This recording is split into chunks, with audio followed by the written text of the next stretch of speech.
Edition LLC. Anytime you see me up this early in the morning, because I got a lot to do, and by the time I finish this, I would have hit my time to get up.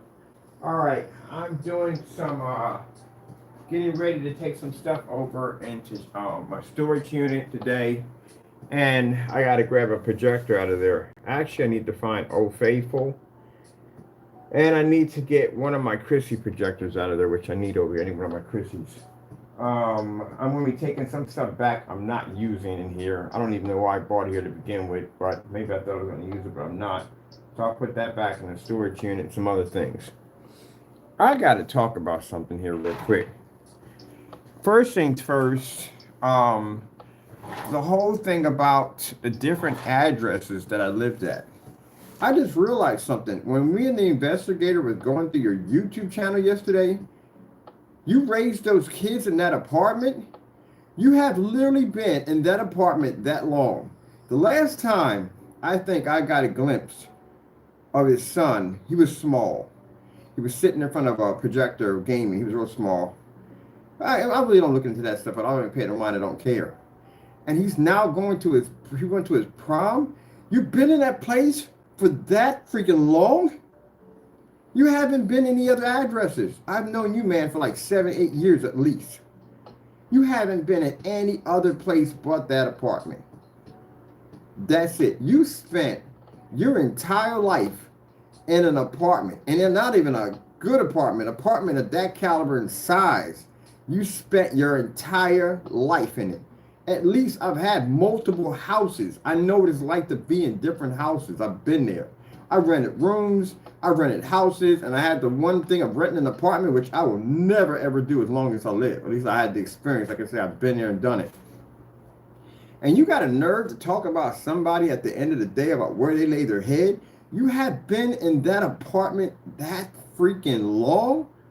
I'm counting back like, okay, the first house that we got, that was about 4 years ago, at least 4 years ago, probably around it, maybe 5, maybe 6. It was way back. You've been in that apartment for that freaking long? Dude, I was getting a house a year. I was renting a house out and saying, nope, don't want this anymore. Let's go move to something bigger. Gee whiz Louise. It didn't dawn on me until I was doing the calculation for a virtual screen I'm going to be installed into the ceiling that it dawned on me when I saw your son. Good looking kid, by the way. I don't tend to disrespect about people's family. I'm not that type of person. You've been in that place that long?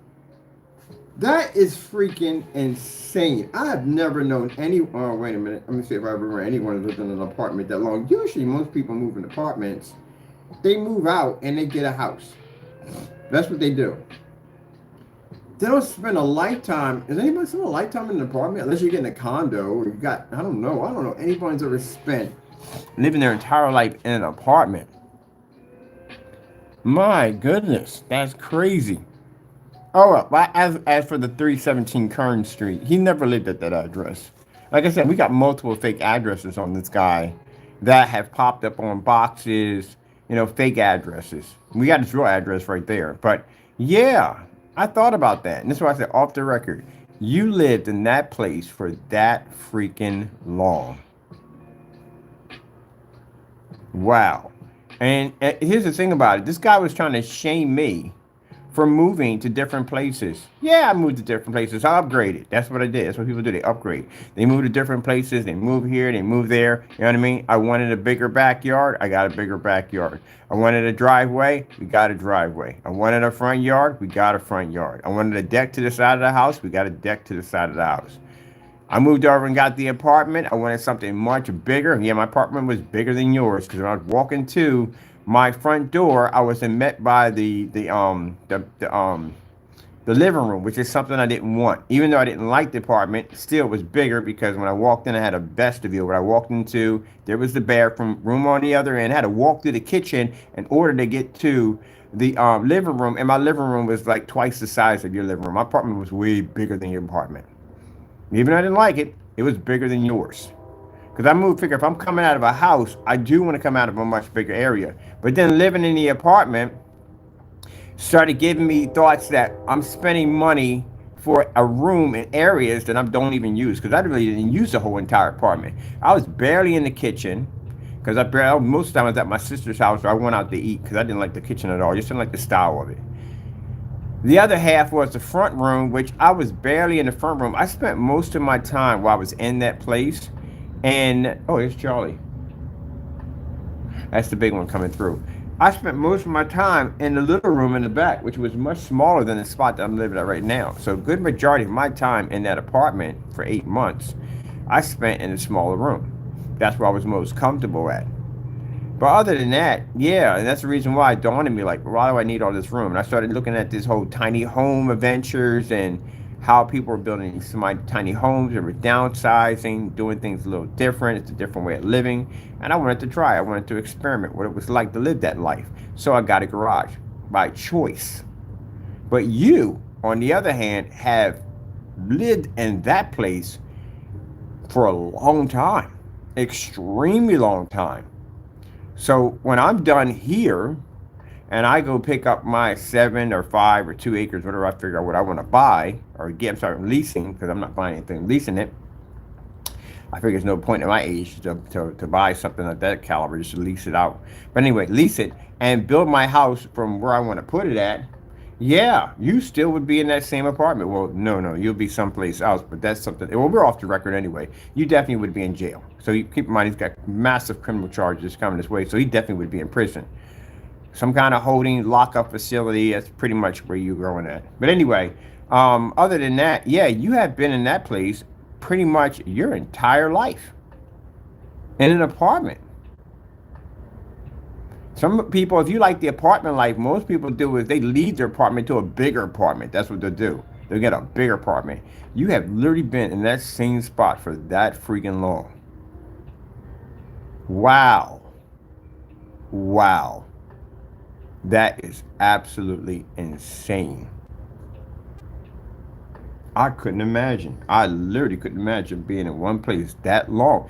Unless I owned a house. Yeah, if I owned a house, yeah, I'm going to be there forever. But you're talking about an apartment. Most people get apartments, they upgrade to a house. That's usually what they mostly do. It's a transition spot to apartment to house or someplace else. Or people, if you like the apartment life, they upgrade to a bigger apartment. That's what they do. They upgrade to a much bigger apartment. You were in that place for that freaking long. You must have been there for like 10, 15 something years, maybe longer than that. If I go back to the very end of your YouTube channel, you've been there for quite some time.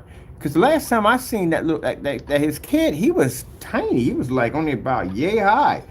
He's almost a grown man now. You've been in that place that long, and you really got a nerve to talk about somebody moving from here to, at least I lived in other places at the end of the day. I spent my entire life living in one spot. I got a chance to move around and see other things, meet other people, do other things. Are you kidding me? And you're coming to me talking about, oh, you got to get out more. No, dude, you need to get out more. You've been in the same spot for like God knows how long. At least I can sit there and say my technology has expanded and been in all different forms of locations and different environments and backyards and different homes. I've done that already. I can put on my belt that, hey, yeah, I moved into a garage, converted into a small little loft apartment. Now I'm moving out, get myself 2 acres to 7 acres. I'm going to build me a house over here and construct it with my hands. I can say that. You can never, ever say that. You've been in that place that freaking long. No, buddy. No, I'm telling you right now.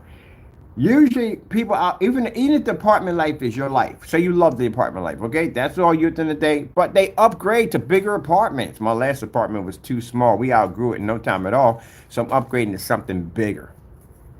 Some people like the apartment life because everything is taken care of for them. That's what I thought I was going to like about it. Because I had to worry about cutting the grass. Well, I like cutting the grass and all that, but I didn't have to do that. You know what I mean? All that blah, blah, blah. And I didn't like it because it felt like my freedom was stripped away from me. I felt like I couldn't be a man at the end of the day. I'm not saying for everybody, but that's how I felt. I wasn't a man while I was in an apartment. I didn't feel that way because I'm used to working with my hands. Something breaks, I repair it myself. I don't call somebody to repair myself. I do it myself.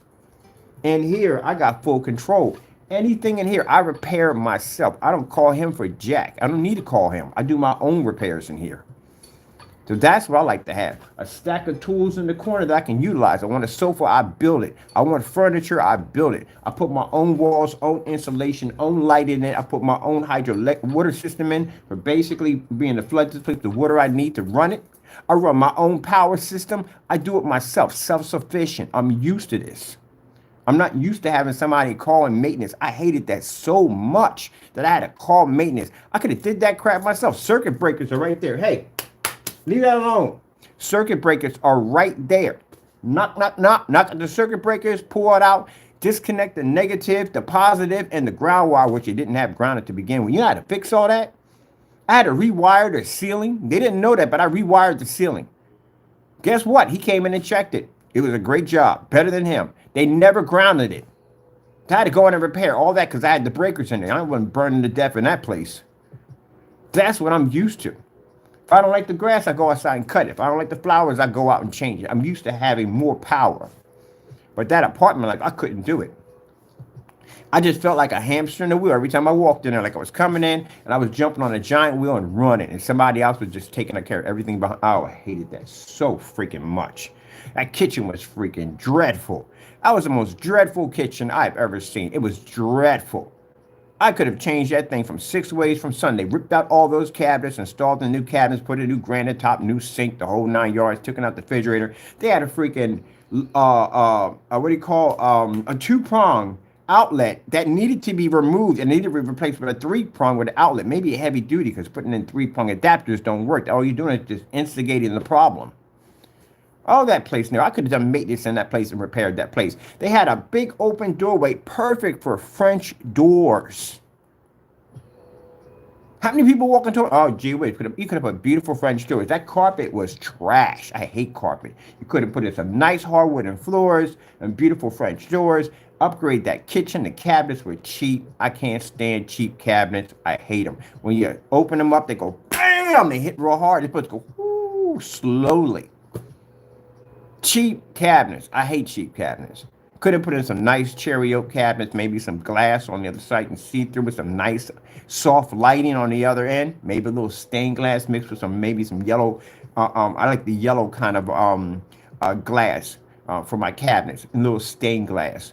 Something nice. Don't cost a lot of money to do that to make it look nice. And for God's sakes, put in a cold freaking faucet, because that faucet was garbage. Yeah, I hated that place. Could have remodeled that whole entire place myself. But I couldn't because I was under a piece of paper that said you can't do jack in here without letting maintenance come in. And maintenance sucked because they didn't do their job correctly. The trash bins that they had in the back, complete freaking nightmare. You could have built a system back there where you could have loaded the trash cans inside of the bin. So that way, trash can easily remove them by opening up a little tiny, put a bull inside of a pen. When he comes out, the same thing for a trash bin. And then put a rule on what time of the day you throw trash out.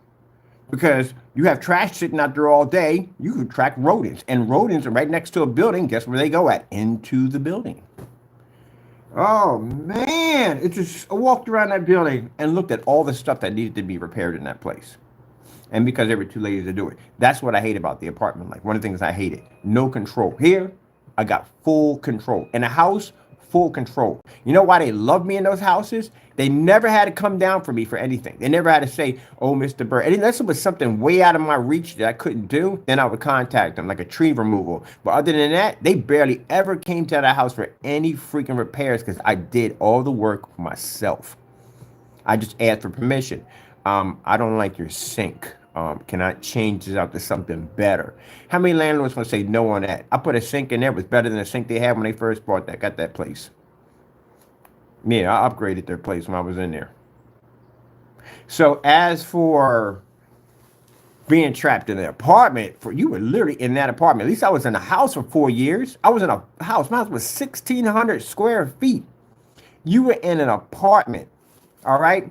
So you're going to laugh at me because I'm in a house for 4 years. My house was huge. It was just me and a cat in there. I had a full-size attic. I come downstairs from the attic, it would go into the hallway. The hallway would go into the master bedroom. Come out of the master bedroom, I had a smaller room on the side I used for work sometimes. Well, I actually did a lot of demonstrations in there.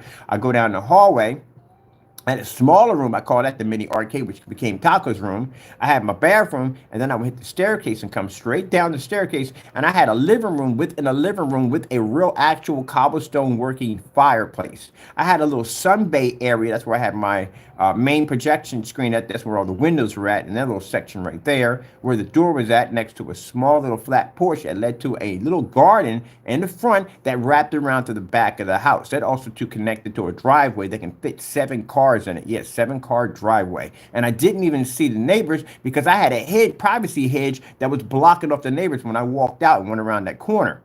When you walk down the driveway, it had a massive backyard back there with a deck that was about 11 feet high. And from the deck was huge. If you've seen that deck, was giant. I could put a 150-inch screen on that deck easily with patio furniture, full-size cooker, all the whole 9 yards. And then that's not talking about when I would come back in, I would walk through. They had the sun bay area where I had the furniture at. I could walk past the fireplace, which was another huge section that I walked past. I was 18 feet from that wall all the way back to the sunroom, where I had the sunbather area, where we had the windows at the bay area. And then I would walk through a dining room, which I didn't need because the kitchen was so big that we had a dining room table in there, and the kitchen was huge. I can literally walk from one end and come out one side or go this side. And then from there, I can walk past there and go out into the patio and sit down and relax on the deck. Oh, I forgot. I had a full-size furnished basement, too, just to work in. I was there for 4 years. It was like living in a mall. That's how big that place was. And you were in that apartment for that long, to enough to raise a family.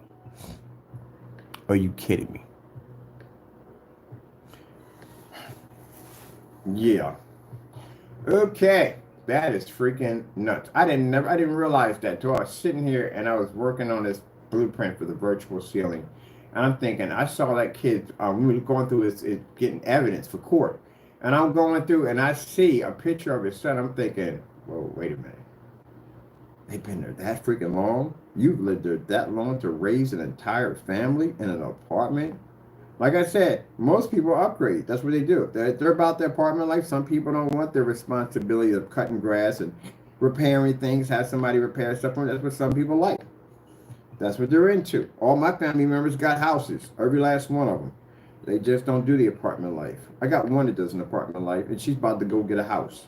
Because they got to expand. They want something bigger. They want a backyard and all that stuff. They want to know they want to have that life. I had that life already. I can say I already had that experience already. And I even have it here. So you got a big old backyard right behind me. I never even used it. I'm bothered. I just walk on past it because I don't really need it. I got a giant park behind me. I can go over here and play.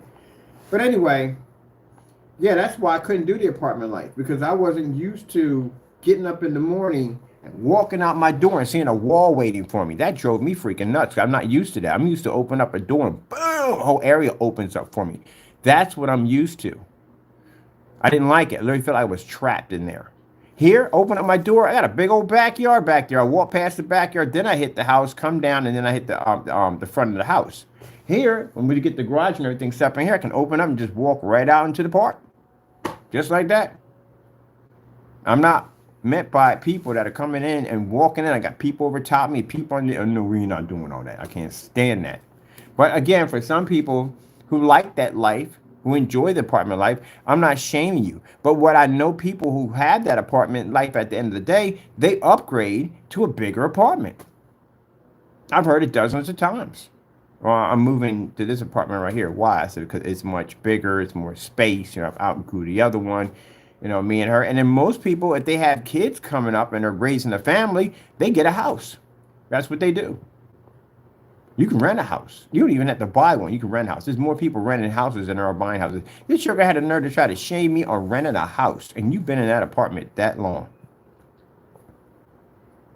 Jamie, you should know better than that. Come on, man. You should know better. But I'm going to tell you something right now. You can't get a house now. That's virtually impossible. You will never, ever be able to get a house. It would never happen to you. And you know why? Because if you purchase a property, they're going to know I'm going to snatch it from you. You got lawsuits coming at you. You're going to owe an insane amount of money. You're going to have massive liens laid against you. You are not eligible for anything at all, period. You can't even think about getting a house, especially with the housing market being so expensive today. Majority of most people are not even thinking about buying houses. They're thinking about downsizing to tiny homes. They just don't want the responsibility because they've been there and they've done it already. You don't know what that responsibility is like. So again, it would kill you. If you live in an apartment that long, there's nowhere in the world you'll be able to maintain a house, and virtually impossible. You know how expensive houses are to maintain? They're really expensive. I was able to maintain that house and buy tons of toys, go on vacation. My expenses were 3 times the size of your expenses when I was living in houses. When you live in that apartment, you can go and buy your little toys and stuff because you don't have the big boy expenses that I was paying at the end of the day. I was paying about $6,000 to live in that house per month. I was paying your rent more than one time over. And on top of that, paying for all the living expenses and everything, all those toys, going to Trip Disney, all that stuff. Yeah, while I was living up in them places. My heating bill was about your rent. For whatever you pay for rent, my heating bill was about that much to heat that freaking house at the end of the day. So again, a house is bigger expenses unless you're living in an apartment that's like $3,000, $4,000 a month, and you're just paying outrageous rent at the end of the day, which I couldn't understand why you pay that much money for an apartment. But again, like I said, some people like the convenience of if you have good maintenance. If you have good maintenance at the end, like you live in a condo or something like that, or even you have maybe an apartment, you got a fantastic landlord, and the maintenance is freaking immaculate. All right, I can understand it to a certain degree, but not raising a family. No. People want backyards so their kids can run around in the yard, and that's what they want. They don't want them living that apartment life. They just don't want it. You know what I mean? The freedom to be able to play your music and have, do what you want to do without somebody stomping on the floor or screaming and complaining about your sound system. The sound system you got now, you can't even let loose in there. I can let loose on my sound system here with no problem. I can let loose on my soundproof in any place I was at. Matter of fact, when I was in the apartment, I could let loose on my sound system in there. Nobody talked to me in there. Everybody left me alone. That's why my system was always turned up. I can blast my system 24/7. No one would come to me and talk to me about it. But other than that, yeah, that's a long time to be in a building. A long time to be in a building. You spent your entire life in that unit. That would explain why it's so overcrowded. That would definitely explain why it's like that. Oh, well. You want to get mad at me about that? I don't care at the end of the day. But next time, I never dawned on that. I would have never thought about that. I've never brought it up in any conversation, not ever. The reason why I brought it up is because you had me thinking. I'm thinking, like, when I went through your channel for evidence for court, and we got a lot of it, thank you so much. But other than that, and I saw him as a grown man, I'm like, oh, shoot. Like, y'all been there that long? That's insane. But then again, California is very expensive. But right now, with the economy being the way it is, there is no way virtually possible you would ever be able to possess a house. And as I said before, with the massive liens that are coming at you with the lawsuits, you can't get a house. Anything that pops up on the radar, anything that you bought a possession, the debtors are going to find out and they're going to come over and take it from you. That's what's going to happen. You buy a bike, you buy a freaking car, you buy anything. You owe massive amount of money. You're going to owe massive fees. You're going to have to pay back. You're going to owe a lot of money. You have a lot of debt on you. So you can't do that. You can't go out and do this. You can't. The banks are going to pick up on it. All that information is going to be sent to your credit report. It's going to be sent to your banks. All that, they're going to know. Your credit's going to be destroyed. It's going to be destroyed. Going to a bank is going to show you millions of dollars in fines and fees and lawsuits. You're not going to be able to do anything at all, period. You can never get a house. It will never happen. That's gone. But you don't have to worry about that anyway. You have to get to the prison system first. So that's what you have to get through first. Because you got to go to court. Like I said, and we got you. Whew, I still can't believe that. I sent that to my attorney. I told you I sent that to my attorney. He was like, wow. Yeah. I can't believe it. It's an open and shut case.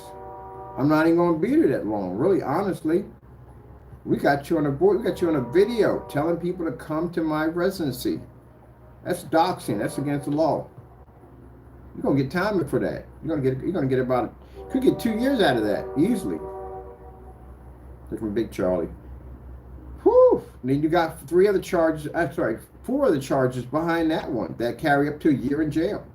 Got the post office mail fraud charges that carries up to 20 years. Perjury on your LLC, that's 25 years. You don't get any time for the BBC or CCB or whatever it's called. I think it's called BBC or no CCB. You don't get any time for that, but you do pay a $30,000 fine. So yeah, and on top of that, with the $1 million fines coming at you and all that, yeah, your credit's only going. You can't get no house. That's virtually impossible. I got an 800 credit score. I can go get me a house if I want to. I make enough to go get a house. I'm making my credit score is excellent. I think I got all the different places I was at. So yeah, you don't even have a renter's history. Honestly, you only show renter's history from one spot. Usually, when you want a renter's history, they want to show how many different areas you lived at.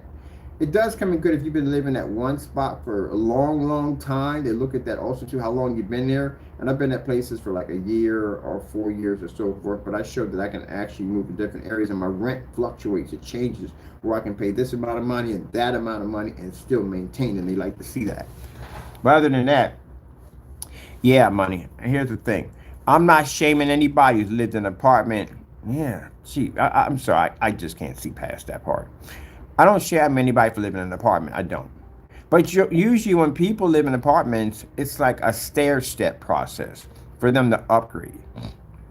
Either going to upgrade to a bigger apartment and a better building, because there's something about the building I like, but they usually upgrade to a bigger apartment because they will outgrow it. Or they basically take the next step toward owning a house or renting a house, something bigger. That's what they do. That's just the normal thing that people do. People upgrade. But you haven't done that. You basically stayed in the same spot and bought a whole bunch of toys and got crowded in this one spot, and you've just been there forever. Absolutely forever. It's like, you ever seen the movie called Power? The guy was basically all like this real crazy white, like almost albino white. That's what he was. And they found that he was living in that basement for years. All those books that he read, that's you. You've literally been in that one spot for that long. And you're gonna come on me at the end of the day for living in a house. Mine, it's a house at that. For 4 years, and you've been there that freaking long. I can see why you go on vacation so much. I would too if I was in that place every single day. I'd be on vacation just to not think about that place I would be at. Every day you wake up in that cramped spot. Every day. See the difference between me and you, Jamie, this is 324 feet, but it's just me and a cat in here. Average space for a human is pretty much between 200 to 400 square feet for the average human to live comfortably in any form of environment. But a family of 4 is required of 2,400 square feet, which means you would be bigger than the house that was sitting in at 1,600 square feet.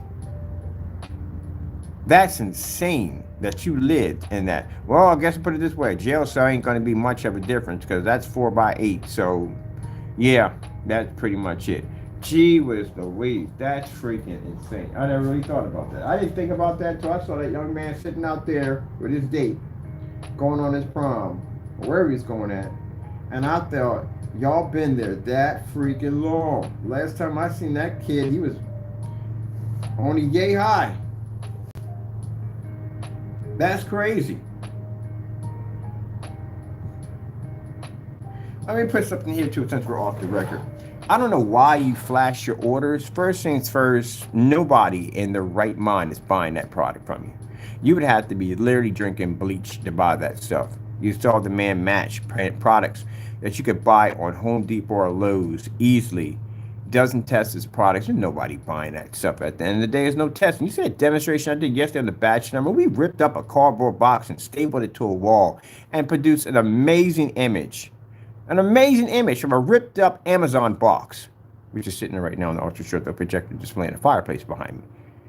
And you mean to tell me you sit there on a video and you match house paint and somebody, no one's buying your stuff. I guarantee what's in this package is nothing in this package. A bunch of stuff stacked up on your table or whatever you have over there, and you're saying orders are going out. No one's buying that. Who in their right mind is that stupid enough to buy that? You would really have to be stupid or near brain dead to see somebody matching house paint go, gee whiz, I'll buy that paint. No one's doing that. How dumb do you think people are at the end of the day?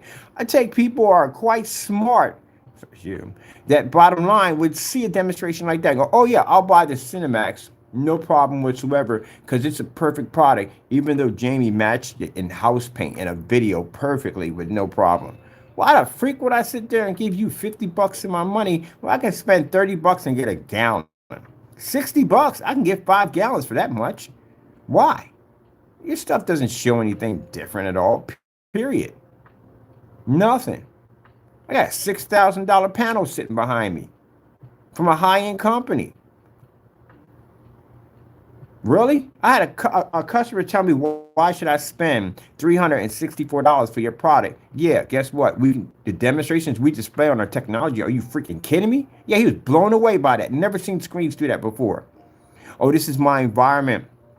I have some window light. Oh, this is my projector outside at 180-inch watching Star Wars outside. On a projector cost me $300, way less than he paid the $4,000 for his machine. What about ultra short though? Optima GT 5500 outside, 140-inch screen outside. Those are the demonstrations we show when we talk about ambient light projection. Here's my customer outside. Here's my customer in a fully lit environment. What about churches? This is my church. This is my screen we got from a dedication from a church. Over a screen over 1,000 inches with floodlights hitting the screen before and after. 7,000 lumen wouldn't do jack for their gray screen. Oh, by the way, Jamie, you do know that screen was in white. You do know it was gray. Because they tried to fix it. And they went with a gray paint. Not yours, but they went with a gray paint. And it didn't work. That's why they contacted us. Yeah, man. Your product is worth less than $50. It is. But you can't beat a house paint. At the end of the day, you are worth less than the house paint. And I'll prove that theory. We proved it time and time again. But I'm not buying your product. I'm not wasting my money. And I'm not wasting my time on your stuff. This is what I'm going to do. I'm going to ship you down a care box with a whole bunch of screen paints, or actually gray paints, that you refuse to test with a signature confirmed. If it bounces back, comes back to my address, which is where we're going to come at, back here to my address, it shows you didn't even touch, you didn't go near it, and you denied it. Why would you deny it? I'm still waiting for my black paint, by the way. Do I have to do another demonstration with skeletons again? Because this is getting kind of sad. I'm really looking forward to getting my black paint. Come on, can you hurry that up, please? I mean, you got one more day and then you forfeit. So get my black paint down here. But anyway, let's move on to this other mess, man. No one's buying your stuff at all. Period. When you added up the calculations, we broke it down at $50, and what you have to pay for, you're making pennies. You're not making any money. You're making pennies at all. You're lucky if you shave off $10 to yourself. $10 probably per package is probably what you're getting. Probably less than that. Heck, the money you spend on fuel just to go from A to B to the post office, you've pretty much eaten up your profits right there alone. If you got to take money out of your pocket to go to a gas station or in order to ship a product, at the end of the day, that means you have lost money in the process. You're not making any money at $50. That's virtually impossible. Now, the reason why I get the money for my product in the day, what you can't understand, is because my stuff is fully tested. That's why I can sit here in a live stream demonstration on a batch number and rip up a box on the floor and staple it to a wall and get an amazing image. Because my technology works. I can knock it against certified screens, ultra short those, inside and out. You name it, we've done it already. Your product doesn't do any of that. You can't even pick up a decent contrast level and enough color. And then again, I can't express this enough. I can do the same thing with house paint. So your product isn't worth anything at all, period. This is why we get the money for what our product is. Them containers back there, them quarts at $264. Now, from the guy who saw the demonstration, he said, man, you got to be crazy. You're charging $264 for that technology? I got a clientele that'll spend $1,000 a quart for that technology. $1,000 a quart.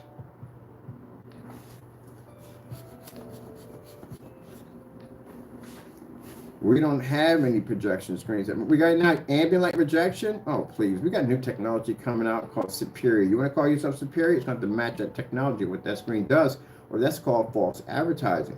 We got the FLE technology, which in filtered sunlight, tons of demonstrations on that freaking craziness. Oh, I forgot to say real quick. We got a spot in that window. I told you about the window I saw that they do advertising. I was talking to the guy about it. They're going to let us put it in for free. For free. All we got to do is advertise their company on that new technology. That's it. They want to put it in for free. Because they've never seen a screen. The guy said, I've seen invisible technology. I've never seen one eat sunlight before. You advertise our business on that surface, and you can put it up there for free. Whatever window you want. Yeah, there you go. All right. Well, anyway. That I can't. And that Kern Street nonsense, yeah, go up there, oh, fake addresses. Man, we dug up so many fake addresses on. You got them right there. They're right on your report. It says right there the addresses that you claim that you used to live at. You didn't live at any of those addresses. And then we show you were using the addresses because one popped up on your PayPal account when you ordered a $38 2.0. You use Kern Street. You don't live at Kern Street. How can you live at Kern Street when you've been living at the same apartment since day one? When did you move into that place anywhere? I'm curious. Well, I can find that out from your landlord once we contact him because we have to talk to him. We definitely have to have a conversation with him. We need to speak with him because my lawyers are itching to talk to him. They want to have a conversation with him. They want to know. We did some things we need to know. But other than that, yeah, man, you're the last person that needs to get on camera and talk about someone moving from place to place to place when you've been in the same freaking apartment for God knows how long you've been in that place. That's almost like being in a prison. I can see why you go on vacation. If I had to be in that, oh, gee whiz, I couldn't do that at all, period. No. Not no apartment. A house, yeah, not an apartment. No, not an apartment. Couldn't do that. Like I said, most people, if they have the apartment life, they upgrade to a bigger apartment. I got friends of mine who had started off with a small apartment when they first started off, and they like that life and everything. That's for them. But you got to take a gamble. But then you take a gamble with a house, too. Sometimes you get good neighbors, sometimes you get bad neighbors. Out here, I ain't got no freaking bad neighbors at all. Nobody's ever around. I don't see nobody. I can walk around the block and there's nobody walking around. Like I feel like I'm the only person that actually lives on this block, honestly. Once in a while, I see somebody, and that's it. That is it. A few cars pass by, that's it. I literally feel like I'm in the middle of nowhere. But anyway, I like it that way. That's what I like. I don't like anybody around me. I like it better that way. But anyway, you on the other hand, yeah, if your neighbors are next door blasting the music, that crap goes whoop right through your wall. If they screaming and arguing, fighting, or whatever going on, you're hearing that nonsense. If your neighbor next door basically, or even an apartment down from you has a crystal meth map. I'm not saying he does, but say he has one in there and he's running something illegal in there, you run the risk of that sucker blowing the entire building up. That's one of the things that freaked me out the most about living in an apartment. Anybody around you could kill you, literally. Their kids can come in, and not to freak anybody out, but that's what's going through my head. Their kids can come in and play with the oven. Yeah, you got gas, at the easy explosion. Anything could happen. Someone fall asleep with a cigarette. Anything could happen. Anything. Somebody turn around, leave the faucet on, forget, get on the phone, have a conversation, flood out the entire bathroom, all that water shoots down. Of course, you're supposed to have renter's insurance for all that. But yeah, it's still inconvenience. You got to live around other people that could possibly cause mistakes that could disrupt your life. Oh no, that stuff freaked me out, man, at the end of the day. At least in the house, if it burnt down, that was because of me and me only. I'm the one that caused all that. But other than that, no. I didn't like that at all, period. That freaked me out. So yeah, I wasn't used to being in that. But usually most people, like I said, they live that apartment life, they upgrade to a bigger apartment. I got friends that sit there and say, yeah, I'm moving down to so-and-so. Why? That was closer to my job. I ain't got the commute, and I really got to drive the car all that much anymore now.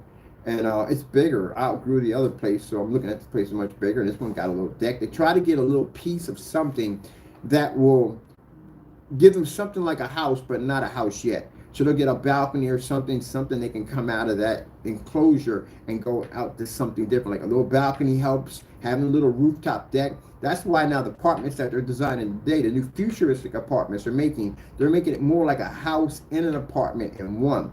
Where when you walk out of this unit, you're inside the apartment. They got a gym over here. It's like living in a mall. You walk out and they got a gym over here. They got a climbing wall. They got a freaking yoga. They got spa treatments. All this stuff is inside of this unit. And then when you walk out, there's this massive courtyard. They got a deck up top with a barbecue grill and all that stuff. Try to give you a little bit of that kind of outdoor experience that you would get with a house 24/7. I'll show you some of the ones they're building up around here. But again, you still got to deal with the same crap, same nonsense. The maintenance is trash. You got to deal with that nonsense at the end of the day. It's a freaking headache. Most likely people, the American dream is basically being to sit out there in your backyard and drink some ice cold drink and barbecue a little bit and have family and guests. So that's what people want at the end of the day. But now that's kind of diminished because, as I said before, with the housing market being the way it is and things being so crazy expensive, a lot of people that have mortgages can't even afford to pay their own mortgages. They are losing their houses left and right. And guess what they're doing? They're downsizing to the tiny homes. That's what they're doing. That's the whole big craze now. Because people want more control. They want more control of their money at the end of the day. They don't want to be pumping their money into a house that they'll probably end up never, ever paying off, ever. And then keep in mind, the banks will come in and take it from them. All that money for nothing. When they could have been using that money going traveling or doing this, maybe a new car, bike, whatever you want at the end of the day. Do you really need to live with that money? No, you don't. You really don't. Honestly, you don't. But yeah, that's what people, Americans, are realizing now. Bottom line. And that's why the tiny home is such a huge craze. You go on Amazon, you will see all kinds of stuff that companies are designing for these smaller homes because there's a lot of money involved in this, checking these new houses now. And Jamie, people like you that are sitting up there laughing at people like me, at the end of the day, we are the head of that's spearing this campaign for the new tomorrow. That's the new tomorrow. The tiny living, which is interesting because the Japanese have been doing it for years. We're just now picking up on it. Japanese do it because it's a simple day. They have is overpopulation. They have. I don't know why. Because they have vast amounts of freaking farmland. It's absolutely gorgeous. I watched the walkthroughs on Japan. Freaking massive amounts of farmland. But then again, they do say that the government does own all that land. So I was kind of looking into that why. A lot of people like to be in the inner city. That's where I like to be at. I couldn't do it. It's over too crowded. I actually watched the walkthrough. It's beautiful. Don't get me wrong. I'm going. But it's, I would spend more of my time on the outskirts where it's more quiet. But anyway, that's just me. But getting back to you, buddy. Yeah, you're the last person who really needs to be talking about, you know, you can't trust this person because he's lived. Why? Because I upgraded, moved to a bigger place because that's what I wanted. Because when I lived in a tiny little rent room, I always prayed every single day. I just wanted a place that I can just get up and go to another room instead of being in this tiny little small room. And then I left from there and got myself a house with an upstairs, a downstairs, a basement, a bathroom that belonged to me. All that was mine at the end of the day. I just shared that with nobody. Except for my ex, but she wasn't there because she worked at the airport most of the time. But anyway, yeah, I got myself a house. It came with a nice backyard, but I hated my neighbors. I couldn't stand them. It's very rare that I have neighbors that I can get along with because I'm not an easy person to get along with. So I didn't like my neighbors. They were noisy. They had dogs that peed in the backyard. It attracted flies. It was just, I didn't like them at all. And nah, we never really went in the bathroom, to the backyard. Nice basement, but the basement was kind of dim. I had to put extra light in there. But again, it was a blessing. It was out of the place that I didn't want to be in. But it was time for me to upgrade. I was there 1 year, that's it. And it was time for me to leave. So I got me another place, much bigger rooms. I put a 200-inch screen in the room, in the place at the apartment. I had the house to it. I had a big old porch and a little front yard in the front, which I never used because I was never out in the front too much. And in the back, I had a deck. That's why I tested your screen paint. It didn't work. A lot of your screen paint didn't work over there.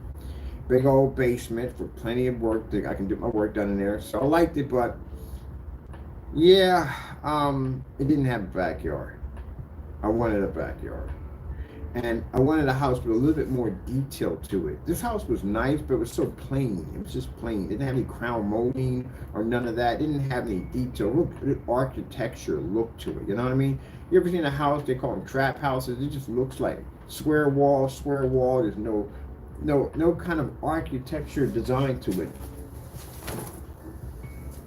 None. So I didn't like it.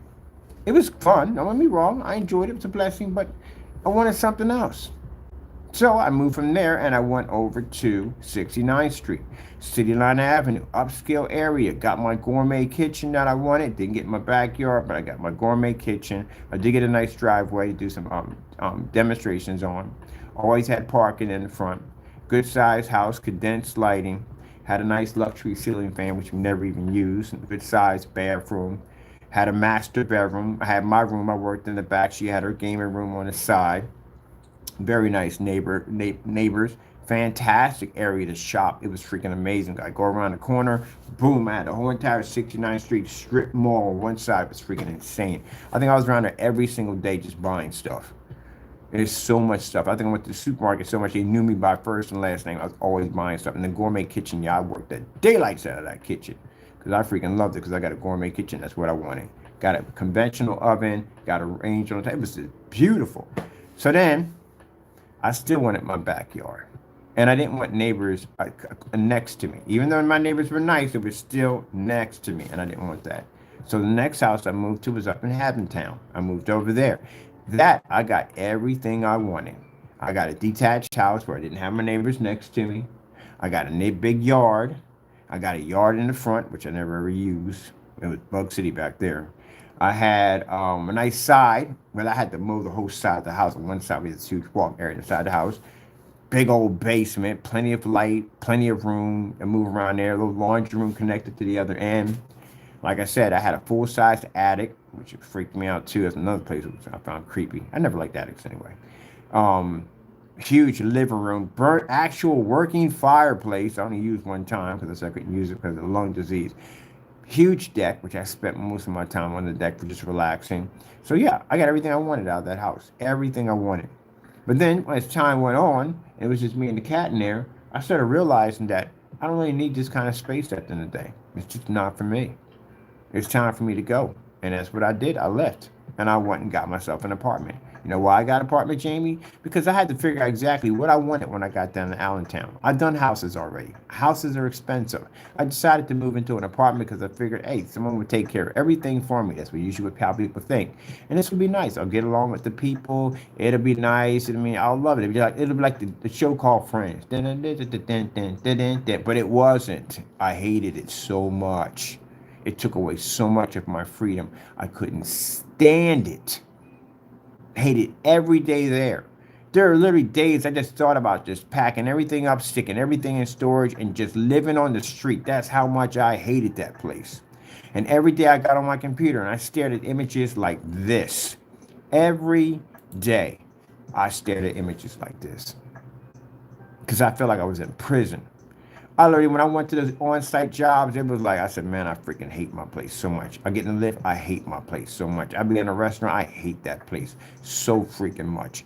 Every time I go there, all I do is work out all day. That's all I did when I was there was work out, lift weights, work out, chin up all day long. Hit the bag, work out all day while I was in there. The girl described it, you're in prison. I said, yeah, I'm in prison, literally. In prison, that's what it felt like. Couldn't stand having other people that close around me. Drove me nuts that people are that close to me. Oh, I hate it. Somebody burn their food, I can smell their food. Whatever they cook, I can smell it. They're smoking weed, I can smell it. They're smoking cigarettes inside, I can smell it. The dog would be barking at 3 o'clock in the morning, I could hear it easily because they were underneath of me. That dumb nonsense. And then I had to turn into a whole entire complete person at the end of the day. I had to become this person that I did not want to be at the end of the day. I had to be that neighbor, the psychotic neighbor, the one that walks around with a sidearm on it. You look him the wrong way, you got problems. I had to become that person because then I had to maintain authority while I was in there because if I had an issue with the person downstairs, I had to make it known that there's a problem. Things can go south real quick. I didn't want to be that person at the end of the day. I wanted to be the kind of person that show up at your front door with a freaking bun cake. We can talk and watch some movies together and just chill. Maybe come over to my place and we'll chill. We'll shoot some video games and do this, whatever. We'll go hang out and do this. That's what I thought it was going to be. Oh, heck no, it's nothing like that. It's nothing but conflict. And you will bump into these people in the hallway. So I'm not trying to say that I'm big bad Joe at the end of the day, but when I did walk through the hallway, nobody was there. Building management didn't like me at all, period. And I didn't like building management at all, period, because some of these apartment complexes, and I hate to put it this way, but it's true, they will, if you talk too much about how much you like their building and how hard it is for you to get into other buildings, this is a bad thing to do because now they know you really can't go any place else and they can treat you any way they want because they know you have no place else. No, that wasn't me. At the end of the day, I talked about how much I hated their building, how much I couldn't stand the place, and I couldn't wait to get the freak out of there. I can't wait till the lease is up so I can walk out of this place. I hate y'all freaking establishment. I can't stay. Your maintenance don't even do the job correctly. You got, yeah, see all those pictures I took? I was constantly complaining about the building. Yeah, they knew I didn't like that place. I hated it. And I told them every day. As a matter of fact, the first day I walked in, I got in an argument with management the first day I walked in there. I couldn't care less you guys try to evict me. Who cares? I can't stand y'all building. Go ahead and evict me. Give me a way to get out of this place. Give me something to get the freak out y'all building, to break y'all contracts and get out of here. Try me. They never showed up for court. Of course they didn't show up for court. They never showed up for court. Yeah. Never popped up. Once they moved, the building was right down the street. It was literally right down the street. I didn't realize how close they were to the courthouse until one day I had to walk over and pay my rent. And I was like, we're 4 blocks from the freaking courthouse, and they don't show up at all, period. They padded the bill. They feed you. They hit you with fees. Houses don't hit you with fees. You don't get no fees for a house. You get a late fee. It's something cheap. It's like $25. It ain't nothing big at the end of the day. Over there, they will stack the bill on every single thing you could possibly think of. I didn't even find one of my old receipts and show you what I was paying at the end of the day. Yeah, they keep you constantly in debt. That's what they do. Because they know you ain't got no place to go. That's why they can do whatever they want. And if you raise a family in there, you got problems at the end of the day. Because you know what? Nearly places that would take a family in an apartment, most places don't want families in there. You know why? Because they produce a ton of noise. That's why. Causes conflict. That's why. You know, if they spend the money and just soundproof the freaking ceilings, at the end of the day, it really doesn't cost much to do. That would cut down on all that nonsense. Then you can have families over. So it's not the kids' fault at the end of the day. Kids are going to be kids. Kids are going to run, jump, whatever. That's a kid at the end of the day. They're not thinking about you on the bottom floor. You're the last person on their mind. It's them on a cartoon flashing across the TV. That's the only thing they're thinking about. The parents are thinking about the people downstairs. If that's going to get them problems at the end of the day, that's what's going to get them into a fight at the end of the day. That's what they're thinking about. That's what's going to make their life uncomfortable. But the kids aren't thinking about that, so I never blame the kids. Kids are kids at the end of the day. That's what they are. You know, it's apartments where they would make them a lot more easier. Like I said, they soundproof the units. This would be much better. Then your kids could jump all over the floor and have fun and burst, get rid of some of that energy at the end of the day instead of being trapped in apartments all day. But just kids were trapped in that apartment every freaking day. I've never seen those kids go out and do anything. That's child abuse, right? But anyway, that's another story in its own. Anyway, getting back to that, the apartment life. Oh, God, every time I see apartment now, it's like the equivalent of having a lemon stuck and wedged between your tonsils and your tongue. It's just a bitter taste in my mouth. But anyway, I done got people got apartments. Like, hey, but yeah, if you have an apartment right now and you get along with your neighbors and your maintenance is good, you're in a good place, an extremely good place. A lot of people don't have it that way. If you think I'm joking, go on YouTube and look up I Hate My Apartment. You will see tons and tons and tons of nightmare stories. There was an incident that recently happened. A chemist didn't like the people upstairs, and they had a child up there, mind you. This is ruthless.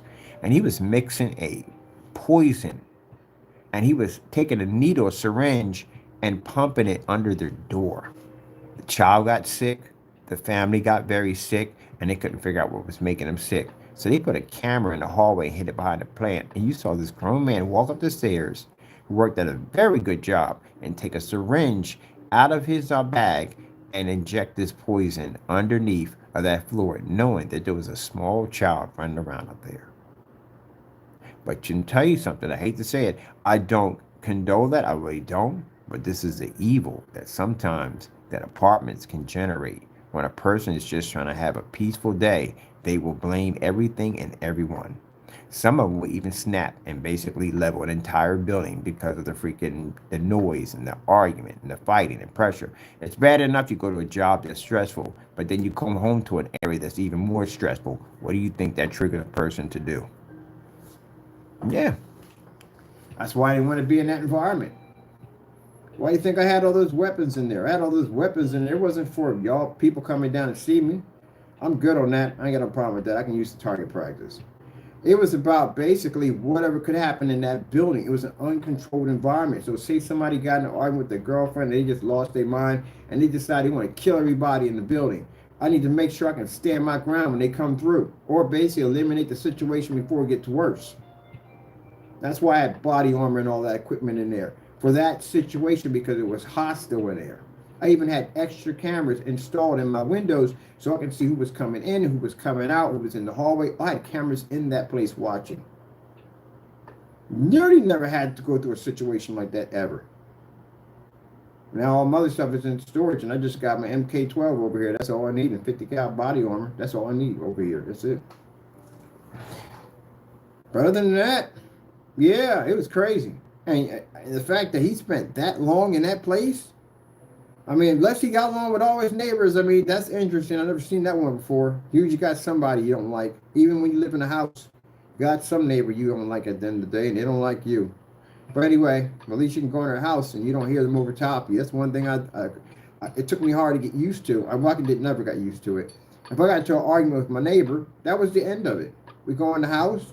I don't hear from them. They don't hear from me. I can go upstairs, downstairs, whatever. They're nowhere in my circle. Here, I get in an argument with somebody, they're right underneath of me. Or right over top of me. I hated that. But James, let's get back to you, man. This is, I'll just tell you my personal feeling on why I can't stand apartments and never will do one. You've been in the same spot that long. You've raised an entire family in an apartment that long. You didn't even upgrade to a bigger apartment at all, period. You stayed in the same spot because you don't make enough. You don't make enough to be able to move to another spot. That's what that tells people at the end of the day. Unless you really like where you're at. Other than that, but most people instinct they move. They have a kid, they move because there's not enough room. You're going to have to move. And that apartment was never big enough to accommodate a family at all, period. You can't move because you can't afford to move. You don't have the money to move, especially living in California. California's extremely expensive. You think his apartment's probably what he probably pays for his apartment what I paid for some of the smaller houses I was renting. No, you no way in the world. You should have been in that spot for that long. Whew. That's crazy. I even had a house when I was 18. Got it from a slumlord.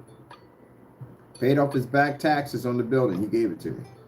Was fixing it up. And the building cracked right down the side of it. The infrastructure cracked. L&I told me I had to leave because the building was damaged. So I lost money on that. But I bought a house when I was 18. For you, on the other hand, you have been in that same spot since day one. She was. I'll tell you one thing. Your carbon imprints in that bad boy. Your carbon imprint is definitely in there. Your DNA is throughout that entire place, man.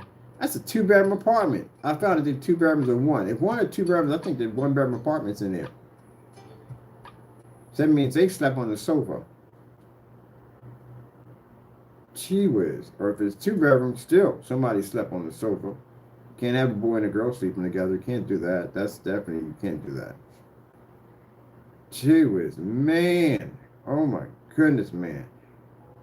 I thought it was shocking when the guy underneath told me he was living for when I moved there and the guy on the bottom place, I've been here 4 years. I was like, wait, I just moved into the building. And I already knew from the door I wasn't going to be there that long. Because it set in. I'm used to being in houses. I was like, oh shoot, this is not going to go well. All right, let me just get through this. Literally felt like prison. I'm just counting down the days when my lease is up so I can get out of here. It felt like freaking prison when I was in there. I was like, okay, I ain't liking this. That's why you don't see no furniture in there. I ain't building, ain't putting nothing in there. Just painted the wall, did my demonstration. That was it. I didn't find no furniture for that place.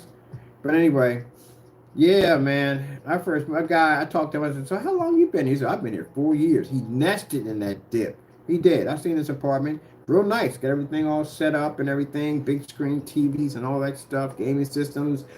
Seen like $7,000 rack stereo system. The thing is insane. I think probably more than that.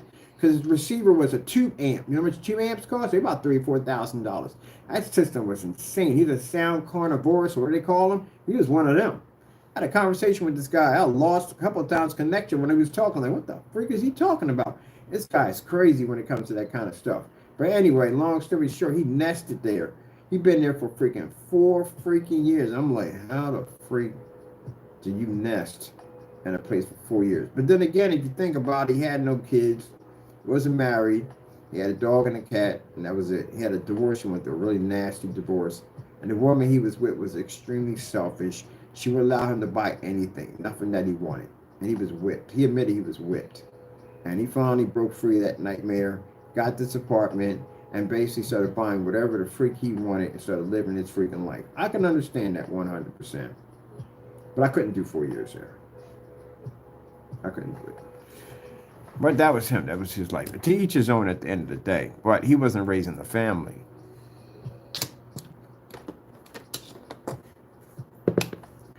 Oh, gee, where's Louise? That's the thing about it, Jamie. You got on camera, and it's not so much you mentioned family you should have mentioned, but you want to talk about somebody living in different places. Big deal. So I lived in different places. I upgraded. That's what I did. And when it got to a point in my life, I moved into a big house, and I realized I didn't need all this space. I was spending too much money. I don't really get a chance to enjoy what I want to enjoy. I'm working so hard to maintain a place that I barely ever use. It's time to downgrade. Got an apartment thing. I hated that crap at the end of the day. I got the apartment. I just wanted to find something that I saw in that image. A little small, tiny nestle of a house. Not connected to anywhere, not connected to anyone, where I can be real myself and build it the way I want to build it. That's what I wanted. And I got it. I got this garage that I like. Then I went online and I started looking up about people who live a garage life. And I was surprised that I saw so many people that were doing the same thing I was doing. There are people moving in these little tiny houses and little sheds, and they're turning Home Depot sheds into little luxury lofts and apartments, and just listen to how happy they were. They had the big houses already. They paid the big bills. The thing about it, you've never had the big house, you never paid the big bills, you never had the big responsibility. I did. I've been through that already. So it's time for me to basically downsize, pay for something that if I'm paying for electricity, I want to pay for the actual electricity that's in the room I'm using, or basically the heat in the room I'm using, instead of paying for the entire freaking house. At the end of the day, it cost me tons of money just to be in this big old house for what?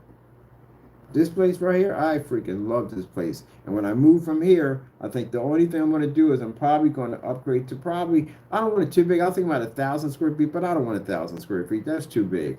I'm probably going to do somewhere between maybe about, 7's my favorite number because it's God's favorite number. So I'm probably going to do like 7,000 square feet. That's all I need. I don't need no more than that. That's perfect for me, And then I'll build me a couple houses on the structure that'll be smaller. Like I can spend the night in like a house that's probably like 100 square feet or something like that, or maybe spend the weekend in there. If I want to be in this house, I go to a smaller one, I go to even smaller one. I just want to experiment and see exactly what I can do and how I can build these places.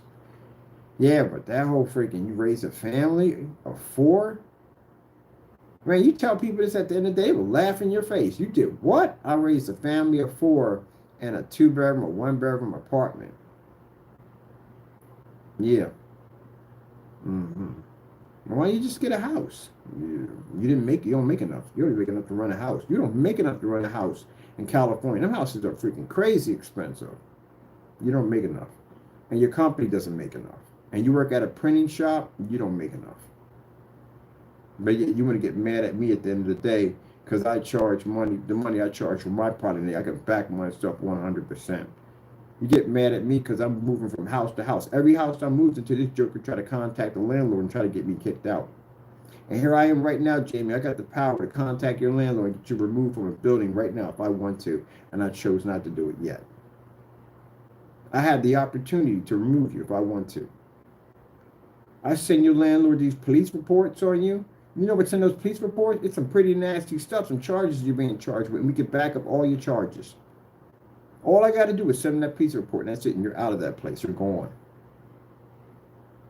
Because if I tell him at the end of the day, you see that report right there? Once he loses the police report, and we got him on a recording in your apartment, making these statements in your apartment about having people come down to visit me, he's going to kick you from that building so fast it's not even funny. I could send at any given time. I could send it. And we know where he's at. So, Unlike you, Jamie, who is so, the minute you see me get a new place, oh, Jamie got up and contacted the people and harassed them and everything. Said, oh, you got to get him out of there. And he's a thief and he steals from people and he got criminal background. And he killed people. Yeah, he said all that stuff at the end of the day. And right now, I can pick up the phone, contact your landlord, and say, hey, look, my name is Kenneth Bird. I got a problem with one of your tenants by the name of Jamie Fernando Gonzalez. He lives in apartment E. Or you can sit there and say, oh, you're on public domain. You can find your LLC. So I could do that. You have it down as your mailing address and how to contact your business. So I can do that. You're giving everyone that right to do that. And I can say, yeah, see, I've got a police report over here for him. He's coming to court pretty soon for criminal charges. We got copyright infringements, terroristic threats, we got hate crimes, everything. All this stemmed from your building. I even had a process server come to your building. Here's pictures from your building showing proof that we had a process server. And we had to reopen the case for copyright infringement on 2 different accounts. Here's my report from the FBI. And here's my report for post office mail fraud, which you committed on your property. Do you know anything about these actions? Keep in mind, if you do, I will be filing a class action lawsuit against you. You're going to remove you from the building. So come to your building, very upset, angry, with paperwork, telling you that you have to go. That you have a certain amount of time to remove yourself off his property. Now you think about that. Next time you want to call me this hateful individual at the end of the day, that I have that power right now to remove you, to discomfort your life, to have you move all your stuff out of that place and go someplace that I know you have no place to go. If you did, you would have moved by now. If you made the money, you would have moved by now. You have no place to go. And with the liens that'll be hitting you left and right, you won't be able to even afford to get an apartment. You won't have any credit cards, nothing at all, because you owe massive amounts of debt. So, be lucky that I'm not you at the end of the day. Be lucky I don't think like you at the end of the day, that I don't have the dirty minded way you think of trying to destroy people's life. Be lucky I'm not that kind of person. Now, you do deserve everything that's coming at you for court. You do. You do deserve that. It's between a judge that will decide your fate, not me. We're just the ones taking you there to be judged. So look at it that way. If you didn't get in any trouble and you didn't commit any crimes or anything, then you should be okay. You should walk out of this unscathed. But we all know you're not. All right, well, with that being said, 3017 Kern Street, which we don't know what the freak that is at the end of the day. Hold on for a minute. Let me get some real quick. This other document here. God, I gotta get a file cabinet for you, man. Ugh.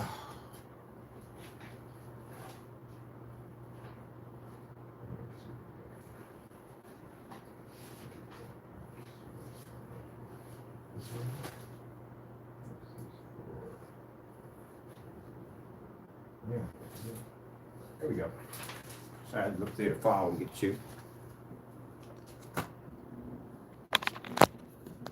You've been in that address for that long. There is nowhere in the world you was living there. That's 317 North Kern Avenue. That actually shows up on your search. So you weren't living there. That would have been in, let me see, August of 2022. So you were living there. You were living at the other address at the 1417 or 1714. You was living there. You wasn't living there at all, period. That's a fake address you were using.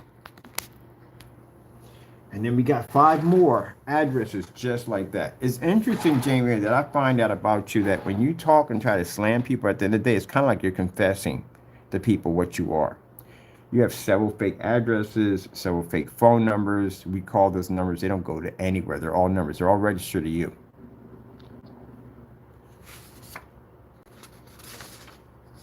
But be lucky, again, that I'm not you at the end of the day. Because all I got to do is just send over that police report to your landlord with the documents and everything we have here, which is about to hit that building, and let them know you're going to have FBI contacting you because they're going to have to get access to the building to arrest him. I could have you removed tonight or tomorrow or the day after that. Or I could do it on a Sunday. I could do it on a Monday. I could do it anytime I want. But I'm not doing that.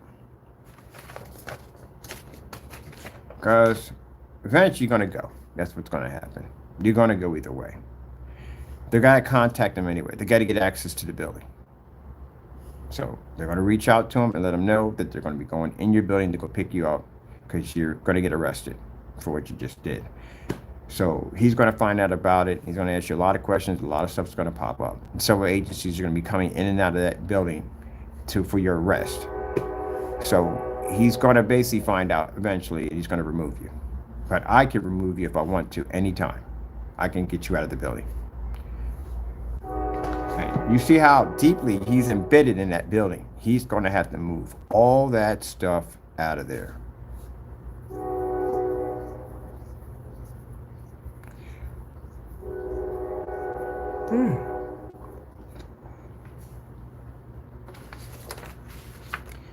All right, man, off the record. Man, I'm gonna go back to finish my virtual ceiling because I saw something in my dream I'm building. And I gotta go pick up a Casio laser projector to get the job done because another projector won't work. I need laser to get it finished. Because I got things I'm building in here. All right, well, that's basically about it. I got today, I'm going down to the post office because I gotta send you another certified letter because of court. So you know everything. When we go to court, you know, you're not in the dark. So I'm sending you all this information so you know exactly what's happened. It's up to you if you want to sign the certified, if you want to bounce it back to us. It doesn't make a difference. Just want to let the judge know I did contact you and did let you know exactly what's about to happen. I did ask you several times to send me down the black paint. You refused to do so. I don't know why. I mean, you basically accused me of doing all these heinous things, but yet when we gave you the opportunity to back it up, you want nothing of it. So, you know, you're still going to have to face this in court. So you don't have a choice. And what's the other thing we have to do? We have to go to city and file that lawsuit. Oh yeah, you have a batch number lawsuit coming up too also too. Again, we have your receipt right here where you purchased the product. Hold it up, tracking number, everything, where you got it and received it. That's the $38 right there, right? That's your name right there. Ain't that right? Fake address. That's the date right there. This is where you try to go to PayPal and try to say the product was not as described, but you lost because your product came out of a 5-gallon bucket. And this right here, this is what you order. 40 ounces, advanced ambient rejection, digital and crystal screen paint 2.0. That has a batch number attached to it. On top of that, it was mixed out of a 5-gallon container. And on top of it, we have a customer that was showing off the product that he got from the same container that you got. At the end of the day, and on the camera, you hear me say, this is your product, and pour it in, and it came with a batch number. So with that being said, because you can't prove this, that your product came up tainted, because again, it came out of a 5-gallon container, you are going to owe me $12,000. And I will liquidate right on the spot. Keep in mind, we still got to go to court for the criminal charges. So right after I went into criminal charges, because we do have you on a voice on your YouTube channel, calling people to come down to my place of residency, that's another 12 grand you will owe me. And then we have the slandering my product by saying my product's nothing more than black paint, whatever you said in the day, and we asked you to ship the paint to us so we can do the test live, and you refused to do that. So you're getting sued for that. So we're at now $36,000 you'll be paying me. So if you don't have my money, I'm going to basically go get the debtors, get them involved. They'll contact the division over in Sheriffstown, over in California, and they'll show up at your front door. The first thing they'll start doing is freezing your banking accounts. Everything you have is frozen, locked down. You can't touch anything because they got to get my money. And if you don't have enough to meet the 36, keep in mind, this is going to come with interest. There's interest involved with this stuff too. So interest is going to be tacked onto this. So if you don't have enough, then the next stage is going to contact me and say, Mr. Berg, we got as much as we can out of him. What's the next step? Go take his stuff. Liquidate his stuff. I want his stuff sold. And that's what we're going to do. You owe me money. So they're going to go to your building. The 2 officers are going to pop up with the collectors, and they're going to go into your property, and they're going to take whatever they want. Gonna put it into a little truck, gonna take it down to an auction house, tag it, figure exactly what it's worth, and auction off your stuff until you pay up the rest of my money. Keep in mind, you got 3 more criminal charges behind this, and each one of them carry a lawsuit of $12,000. I'll take you to small claims court for each one of those. And then you got the CCB, because you violated 2 of my copyrights. I have to go in and activate the case, because again, I told you we ran out of time on the other one. But again, there was enough there to prosecute you because there was a process server at your door, which clearly shows that you had enough evidence to be convicted because a process server was there. So all we have to do is go and reactivate your case, which I already did. I'm working on it right now. That's $30,000 per offense. You're going to owe me $60,000. You don't have that money, we're going to start collecting more stuff. I'll take your vehicles and cars and whatever. The only thing I am going to advise them not to touch is anything that belongs to your kids. We don't touch that. They don't got nothing to do with that. Anything that belongs to your wife, unless we found that she did know, and I don't know how she couldn't know about it. I'm pretty sure she had to know about what was going on. So then we'll take her stuff. Get to a point. It might owe enough money that wedding ring might pop up. Because keep in mind, you got agencies that are going to want their money too. That's why we're getting to you first. That post office, when that thing comes back, you owe $1 million. That's a $1 million fine. You got 2 of those. That's $2 million. Yeah, they're going to hit you really, really hard. Oh, man. Not going to go well. Criminal cyber crimes by the FBI. I found out yesterday, it's not 1 year in jail, it's 10 years in jail. If you're caught on a cybercrime through the FBI, it's 10 years. So it's 10 years per each offense that you have. And we got how many against you? You're gonna get 50 years? Are you kidding me? The thing about it is you got so much time hitting you that you're gonna have to, I said, you're gonna have to get an attorney to soften the blow. You're gonna get jail time. That's definitely gonna happen. There's no doubt about it. You're getting jail time. You might not get all that jail time, but you are gonna get jail time. You're going to get something out of it. You violated the government with, we got information, documents, your face on receipts. That's an open and shut case. They were sitting there laughing about that like, gee whiz. Couldn't have gotten any easier? Yeah, that's an open and shut. That was the manager we're talking to. It's an open and shut case. Your face is on the receipts. We got videos of the unboxing. You lost a PayPal claim and they counted it as fraud.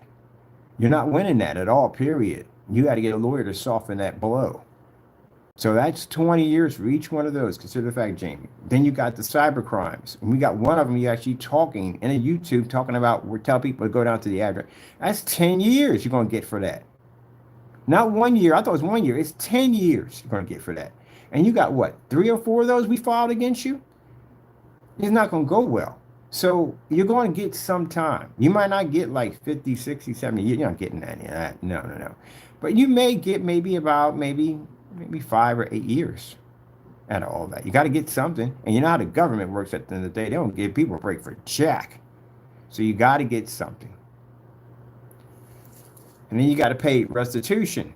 And the restitution is where the fines come in. And this is where things get really crazy because this is pretty much going to bury you. And on top of that, those fines are going to carry over to your kids. We have no control over that. I can control my end when we sue you. We can control where we want the lawsuit to go to and where we want it to hit. But when you're talking about agencies like that, like the government, places you violated, oh, on top of that, the CCB has a fine behind it too if you lose that case. But yeah, that hits everything. Your kids will be struck with that thing at the end of the day. $1 million fine. How would they pay that back? Did you even think about that before you went down that road? That's what I said. You really didn't think about your family. When I sat there and I didn't want to file this paperwork and we had the option last year and I had it right there. I could show you where I was going to fill it out and I stopped because I didn't want you to take the impact. I knew what the impact was going to do. But no, you just kept attacking me, and it kept attacking me and attacking me. And I said, okay. I talked to my lawyer about it, and he said, well, you know, my man, if he don't have no respect for his family, why should you? Go file. And got to this point where he just wouldn't leave me alone. I'm talking about something called the simple life, and you're spilling over into that now, attacking me on that. Send me nasty messages and stuff. And I said, okay, that's fine. I'm going to get rid of you for good. I got to get you out of my life for good. I'm done. Whatever happens, happens. And this is why I started all the paperwork and getting everything done. Now Jamie's on his way out. He's going to jail. Did it to yourself. Other than that, yeah, that's how we know when you said that different addresses and stuff. No, we know you've been in the same apartment for that long. We know you have. I saw your son when they were scouring through your page, pulling up info and documents and stuff we needed to prosecute you guys for court. And that's one of the things I saw. And I was like, whoa, he'd been in that place that freaking long. He's been there a long time. But that's going to be changing soon. Now, I got to get back. I got a virtual ceiling to install because I just figured exactly how we're going to install this projector in and exactly what this thing is going to cost me. The Casio. This is what I'm hunting down today. The Casio. Make sure this thing comes with the freaking, whatchamacallit, this. If it doesn't come with that, you're going to get blinded. You definitely need this right here. Wait. How the freak would that work with the other one? Does the other one have an automatic kill switch with that? Because that doesn't, how do you shield that at the end of the day? See, I got to think about that one, whether I want this one or the other one. This one's 2,500 lumens, but that's all I need. This thing is really powerful. And it's lamp free. It's no lamp. We can't have lamps up there for the ceiling. That's going to be a freaking headache. Oh, yeah, I just thought about that. We can mount it from there. Oh, that'd be hot. Because I got access to my ceiling. So I can put a sheet of plexiglass right in between one of those little racks right there and install my projector. I'm going to have it come down and just have different things change. I want something interesting, something crazy. Yeah. But I was thinking about when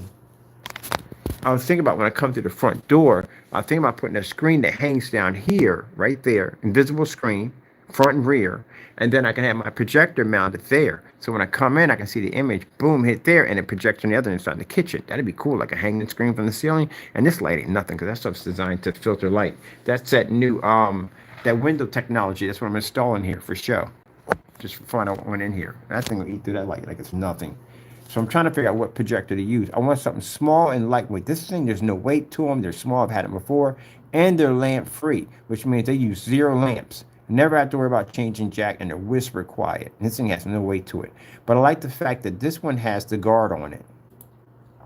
Because without this right here, you're in a lot of trouble. I wouldn't even dare. You see how that silver is on that other end? You ever seen a cap cover that has that silver reflective? Because that laser is constantly active. These are before they brought out the projectors that had the kill switches on them, where basically you walk in front, the laser cuts off. These don't have them. So if you buy one of these and you turn it off and you walk in front of these, yeah, you're going to have a light show. You'll never forget. There you go. It tells you right there. Laser is always active, no matter what. But I need one of those. The lasers are nice. That's 2,500 lumens. That would run quite nicely. Nice bright one too. These are hybrid's. So it's a DLP-based projector, and I'm picking one up. But this is the other one I was looking at too. I'm looking at this one at Projector Central and how far. But how? There's nothing here to block this. If I walk in front of this, I'm getting murdered. And I'm definitely not this. I have to put in a kill switch to knock this thing out. Can't put it in standby. You'll get hit. I got to do some research on that. I do like that one. But my thing is, if I have to, I have to be behind it at all times.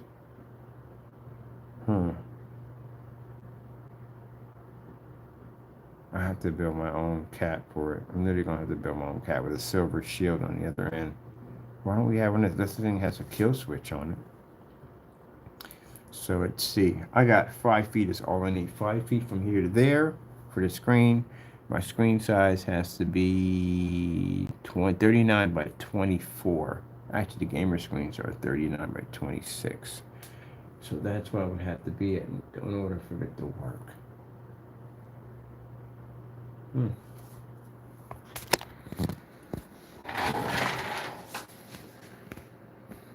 That's my Sony Ultra Short Throw projector on the scrap screen.